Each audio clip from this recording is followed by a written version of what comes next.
m'appelle Chantal Menson, je suis présidente de la Biennale d'Issy. La Biennale d'Issy cette année a pour thématique le noir, le blanc, car la ville d'Issy-les-Moulineaux, où se trouve ce musée de la carte à jouer qui présente cette exposition, a fêté ses 10 ans de jumelage avec la Corée. Nous avons donc bien entendu des artistes coréens, peintres ou dessinateurs, et nous avons la même chose avec des artistes français qui peuvent être ou photographes ou au contraire dessinateurs ou au contraire peintres, sculpteurs. La thématique étant évidemment le noir et le blanc.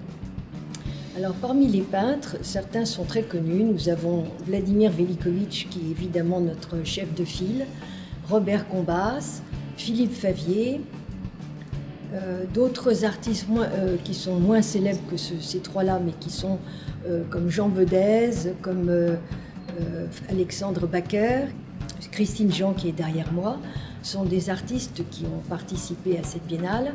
Nous avons bien sûr des photographes, dont Anne-Catherine Becker-Echivard, Clarisse Reboutier, une artiste coréenne qui s'appelle Limino, et nous avons aussi, bien entendu, d'autres artistes sculpteurs, comme Axel Cassel, qui malheureusement nous a quittés cette année, Christian Lapie, qui a la gentillesse de nous prêter une œuvre, et nous avons aussi Nicolas Dols, ainsi que Sylvain Corentin.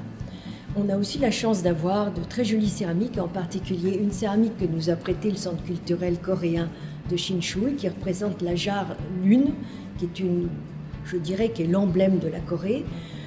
Une autre artiste qui s'appelle Hélène Loussier, qui nous a créé des céramiques blanches ravissantes, et une autre artiste qui s'appelle Agnès Peseux, c'est pour la section céramiste.